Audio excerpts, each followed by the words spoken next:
Pelé morreu nesta quinta-feira, 29 de dezembro de 2022, aos 82 anos no Hospital Israelita Albert Einstein, em São Paulo. A informação foi confirmada pela família do craque nas redes sociais. Jogador brasileiro emblemático das décadas de 1950 a 1970, ele foi aclamado como o rei do futebol. Após a sua aposentadoria, a sua figura ultrapassou os limites do gramado e ele personificou para o mundo os clichês sobre o Brasil. Sua trajetória, marcada por polêmicas, não apagou a lenda brasileira Pelé, que tanto encantou o planeta. Não foi apenas o rei Pelé que morreu. Com ele morreu também Edson Arantes do Nascimento. Mineiro, ambidestro, garoto tímido nascido das classes populares brasileiras do começo dos anos 1940. Recusado por vários times de futebol no começo de sua carreira no esporte. Pelé é considerado o melhor jogador de futebol de todos os tempos. É o maior artilheiro do mundo com 1.281 gols e foi o jogador mais jovem a vencer uma Copa do Mundo. Eu sou o Sidney Góes e você está no Placebo. Vem comigo que no caminho eu te explico.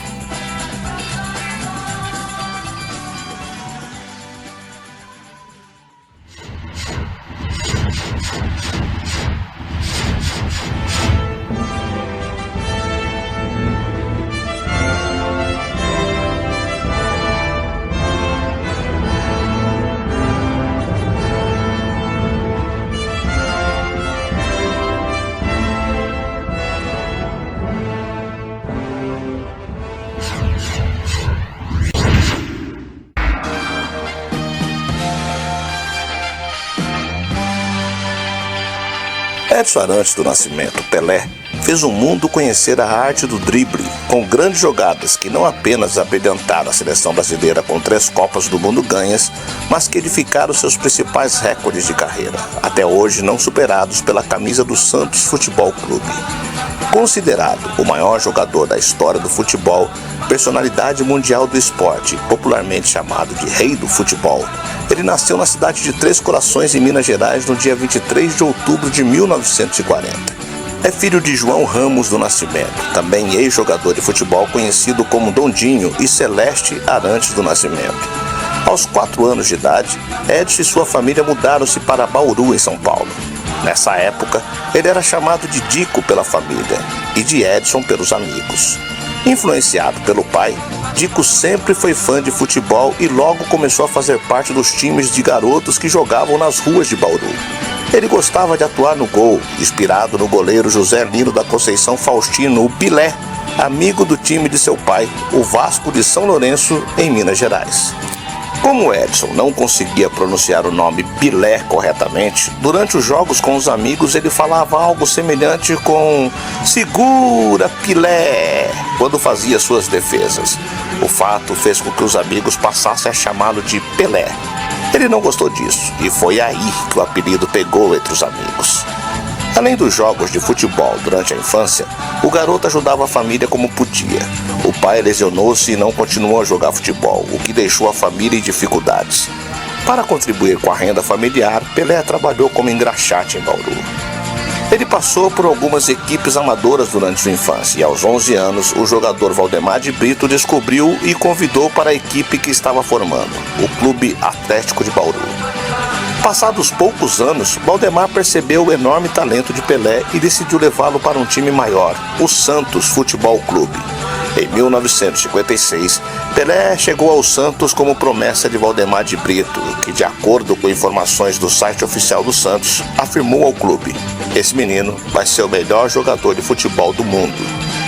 Passado um mês de sua chegada ao clube, o jovem fez uma primeira partida na equipe profissional. O jogo foi contra o Corinthians de Santo André e o Santos venceu por 7-1. Pelé entrou no segundo tempo de partida e marcou o 6º gol. Pelé começou a ser reconhecido nacionalmente ainda com 16 anos de idade. Em 1957, o garoto já era titular do Santos e foi o artilheiro do Campeonato Paulista, o mais jovem até hoje, marcando 36 gols. O rei do futebol atuou durante quase toda a sua carreira no Santos, entre 1956 a 1974. No período, ele levou o clube a conquistar 10 títulos estaduais e 6 campeonatos nacionais, Taça do Brasil e Torneio Robertão, além de 2 Copas Libertadores e 2 Mundiais de Clubes em 1962 e 1963. Na Libertadores, na época ainda conhecida como a Copa dos Campeões da América, o Santos, com uma das melhores equipes de todos os tempos, conhecida como Balé Branco e liderada por Pelé, atraiu atenção internacional para o torneio. Em 1962, a equipe venceu o então bicampeão Peñarol do Uruguai na final e foi o primeiro time brasileiro a garantir o título na competição. Já em 1963, Pelé contou com o apoio de Coutinho para vencer o torneio de novo, mas dessa vez em cima do Boca Juniors da Argentina. Também no Santos, em 1969, Pelé marcou seu 10º gol. O feito ocorreu em uma partida contra o Vasco do Maracanã e foi realizado em uma cobrança de pênalti. Passados 10 meses da contratação de Pelé pelo Santos, o garoto foi convocado pela seleção brasileira pela primeira vez para disputar a Copa Roca, atual Superclássicos das Américas. A competição era um torneio amistoso entre a seleção brasileira e a seleção argentina.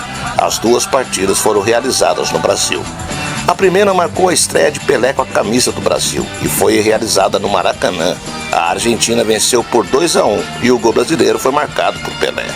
Na partida de volta no estádio do Pacaembu, o Brasil venceu por 2-0 com um gol de Pelé e outro de Mazzola. Foi o primeiro título de Pelé pela seleção brasileira. Pelé é, até hoje, o jogador mais novo a vencer uma Copa do Mundo de futebol, com apenas 17 anos e 8 meses. Pelé foi campeão do mundo em 1958 na Suécia. O então garoto fez 6 gols na primeira Copa do Mundo e foi o artilheiro do Brasil. Nesta edição, Pelé foi chamado pelos franceses de Rei do Futebol. O primeiro gol de Pelé em uma Copa do Mundo foi contra o país de Gales, nas quartas de final do Mundial de 1958. O feito concede a Pelé o recorde de jogador mais novo a fazer um gol em uma Copa do Mundo. Na Copa da Suécia, os dirigentes brasileiros esqueceram de enviar a numeração dos jogadores para a FIFA e a entidade precisou defini-la. Pelé era reserva e recebeu a camisa 10, número que ficou eternizado em suas costas. Por causa de Pelé, os jogadores mais habilidosos passam a usar a camisa 10. O Mundial de 1958 na Suécia iniciou a chamada Era de Ouro da seleção brasileira. De 1958 a 1970, foram 3 títulos em 4 Copas. Em 1962, no Mundial do Chile, Pelé fez um gol antológico no primeiro jogo contra o México, mas sofreu uma contusão no segundo jogo e ficou fora do restante do torneio. Sorte do Brasil, que tinha também outras estrelas como Newton Santos, Didi, Zagallo, Vavá e Garrincha, que garantiram o bicampeonato. Em 1970, em plena ditadura militar, a Copa do México serviu para amenizar o clima hostil que vivia o país. Além de Pelé, a seleção de 1970 tinha outros grandes nomes do futebol, como Jairzinho, Rivelino, Carlos Alberto, Clodoaldo, Tostão, Gerson e Félix. Muitos consideram essa seleção a melhor de todos os tempos. Pelé fez 4 gols na Copa do México, incluindo o primeiro da final contra a Itália. O Brasil venceu por 4-1 e conquistou o tricampeonato. Naquela Copa, o artilheiro foi Jairzinho, com 7 gols. Atuando pela seleção, Pelé tornou-se também o único jogador da história a ser tricampeão mundial, 1958, 1962 e 1970. Ele marcou 95 gols com a camisa do Brasil. Ainda é o maior artilheiro da seleção masculina. Pelé fez seu último jogo pela seleção brasileira em julho de 1971 no Maracanã, em um amistoso contra a Iugoslávia. Após 18 anos atuando pelo Santos e pela seleção brasileira, Pelé assinou um contrato com a equipe do New York Cosmos dos Estados Unidos para jogar a temporada de 1975. Durante anos, Pelé recusou a proposta de grandes times mundiais, alegando que não queria jogar para outra equipe que não fosse o Santos. A chegada do jogador ao país norte-americano era tido como uma influência para despertar o interesse da população do país pelo futebol. Anos depois, em publicação feita em suas redes sociais, Pelé contou como foi convencido a aceitar o convite do Cosmos. O treinador do Cosmos, Clive Toye, disse para mim: "Você pode ir para a Espanha ou Itália e ganhar um título, mas você pode vir para o Cosmos e ganhar um país. Que grande experiência foi essa?", relatou o rei do futebol. O início nos Estados Unidos foi complicado para Pelé, já que a equipe ainda era um pouco fraca e o país não tinha tradição do futebol. Em 1976, os jogadores Beckenbauer, alemão, e Ginaglia, italiano, chegaram para reforçar o Cosmos, ajudando Pelé a ser eleito o jogador mais valioso da liga. Já em 1977, Carlos Alberto Torres também chegou à equipe. Juntos, Pelé e Torres foram campeões do campeonato. No Cosmos, entre jogos oficiais e amistosos, Pelé fez 106 partidas e marcou 64 gols. A ida de Pelé para a equipe também fez a média de público aumentar. O número, que era de 3.578 pessoas por jogo em 1974, passou para 10.450 em 1975, 18.227 em 1976 e 34.142 em 1977.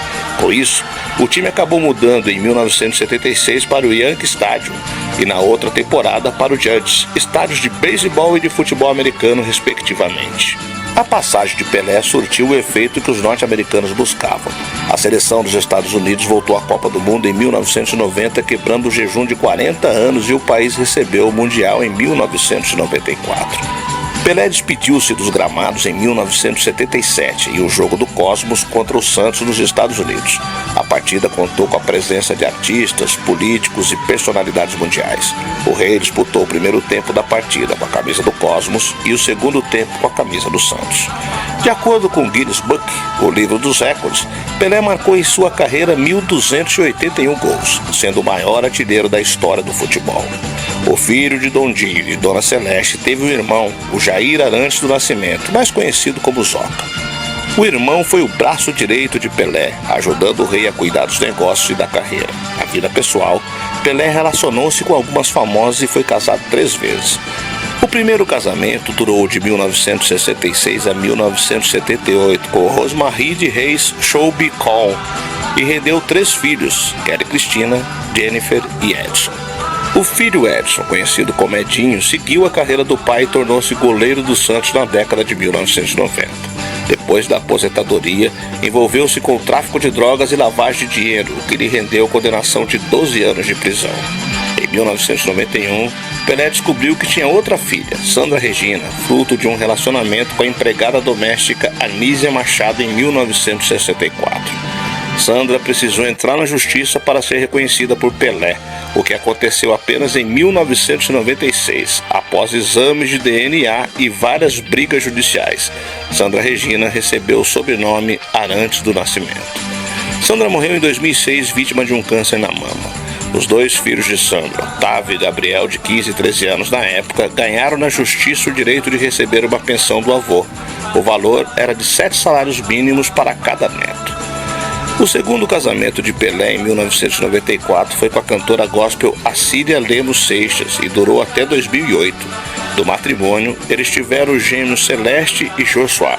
Atualmente, Pelé era casado com Márcia Cibele Aoki, o qual ele conheceu em 2008 durante um evento em Nova York e com quem oficializou a relação em 2016.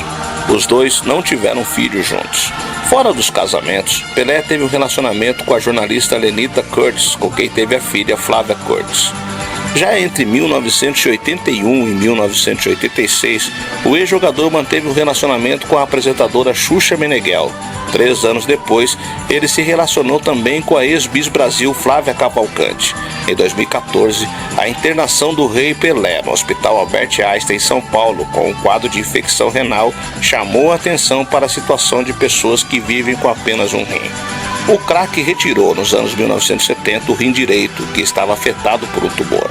Na ocasião, Pelé, com então 74 anos, agradeceu à equipe médica e Deus, mas também aos fãs de várias partes do mundo que acompanharam a sua hospitalização. Tive mensagens da China, do Paquistão, de quase todos os países da Europa. Eu realmente não sabia que todo mundo estava atento, comentou o rei do futebol. Mas o tricampeão mundial não esqueceu seus compatriotas. Agradeço àqueles brasileiros que sempre me apoiaram, disse ele. Outro episódio de hospitalização voltou a se repetir, dessa vez em Paris, em 2019, quando ficou internado por 6 dias para tratamento de uma infecção urinária, após encontrar com o francês Kylian Mbappé. Na conversa, eles trocaram elogios e o rei sugeriu um desafio ao prodígio do futebol francês: bater bater o recorde de seu pai, que marcou 5 gols de cabeça em uma só partida. Pelé se referiu a Mbappé na ocasião como um jogador veloz, que destacou sua grande capacidade de movimentação. Lembrando que Mbappé se tornou na Copa da Rússia o segundo jogador com menos de 20 anos a marcar na decisão de um Mundial e levantar o troféu de campeão. Pelé disse sorrindo: "Ele é invejoso." No dia 8 de abril foi a vez de Neymar visitar o ex-craque e dessa vez no Hospital Americano de Paris. A foto postada por Neymar nas redes sociais alcançou mais de 1 milhão de curtidas em apenas uma hora, com fãs celebrando o encontro de 2 nomes do esporte. O rei do futebol foi hospitalizado no final de novembro em decorrência de um câncer de colo. Com o agravamento de seu quadro durante a Copa do Mundo do Catar, o jogador brasileiro recebeu diversas homenagens no Mundial. Diversos prédios de Doha foram iluminados na ocasião com a imagem de Pelé e mensagens de apoio. As Torres Gêmeas Al Jaber estamparam 2 fotos clássicas do ídolo. A imagem de Pelé comemorando o primeiro gol da vitória contra a Itália na final da Copa de 1970, apoiado no ex-ponta-direita Jairzinho, e a camisa 10 do jogador da seleção brasileira. Pelé não morreu triste ou chateado com a imprensa e os fãs. Ele nunca sofreu algo comum no Brasil, isto é, a homenagem apenas póstumas aos ídolos. Com ele sempre foi diferente. Desde o início da ascensão no final dos anos 1950 até os últimos dias de vida, ele foi exaltado, criticado, aclamado e adorado. 2 ocasiões em anos recentes deixaram o rei muito comovido. A primeira foi em janeiro de 2014, quando a revista France Football e a FIFA entregaram ao homem, então com 73 anos, a bola de ouro como o melhor jogador do mundo pela primeira vez. O ato foi divulgado como uma correção histórica. Afinal, durante os anos de 1950, 1960 e 1970, ele foi ignorado pela publicação francesa, que escolheu como vencedor nomes que estiveram em atividade na Europa. Eu joguei quase 30 anos, mais de 20 anos pelo Santos e pelo New York Cosmos depois. Eu fiquei com ciúmes, todo mundo recebe a bola de ouro, menos eu. Na época, eu não jogava na Europa, o prêmio não era concedido a jogadores sul-americanos. Agora agradeço a Deus por ter a minha sala de troféus completa, disse Pelé, muito emocionado na cerimônia de premiação. O outro episódio que o marcou foi em 2016, quando a ESPN entregou a Pelé uma bola de ouro especial em homenagem à gloriosa carreira do rei do futebol. Vale lembrar que quando a revista Placar criou a premiação em 1971, Pelé foi tratado como um concurso, ou seja, era tão superior aos outros concorrentes que não poderia receber notas nem ser eleito como o melhor do ano em sua posição. Pelé chorou como um garoto que realizou o primeiro sonho e guardou o prêmio em um espaço especial em casa no Guarujá. As lágrimas traduzem quem foi Edson Arantes do Nascimento.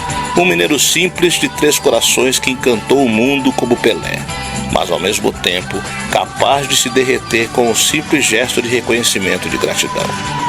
O mundo de luto lamenta a perda de uma de suas figuras mais emblemáticas. O mundo da bola, entristecido, dá adeus ao gênio que marcou a história do futebol em 2 partes. Edson se foi, Pelé não, pois Pelé é eterno.